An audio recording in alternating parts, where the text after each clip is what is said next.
আপনারা আন্দোলন করুন শান্তিপূর্ণভাবে। মানুষকে কষ্ট দেওয়া ইসলামে নিষেধ আছে। রাস্তা অবরোধ করা, গাড়ি ভাঙচুর করা, অগ্নিসংযোগ করা ইসলাম কোনো দিন অনুমোদন দেয় না। আজ ভারতবর্ষে 2014 সালে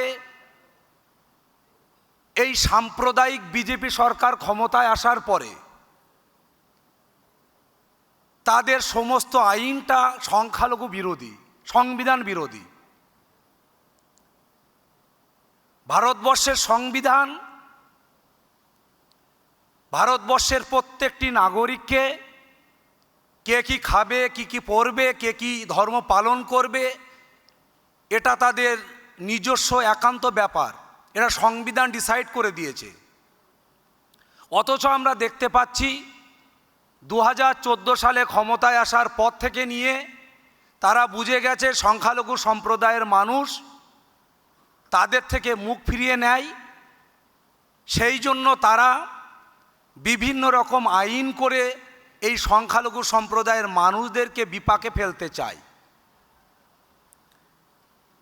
আমার পূর্বের বক্তা, তাকে সম্মান রেখেই বলছি, তিনি বাংলাদেশের কথা বলেছেন, পশ্চিমবঙ্গের কথা বলেছেন, কিন্তু তিনি আর একটা যদি রাজ্য অ্যাড করতেন খুব ভালো লাগতো। রাজ্যটার নাম গুজরাট, যে রাজ্যের দাঙ্গা সারা পৃথিবীর মানচিত্রে স্পষ্ট হয়ে আছে। আজ আমরা এখানে যারা এসেছি, বিভিন্ন রাজনৈতিক দলের প্রতিনিধিত্ব যারা করেন,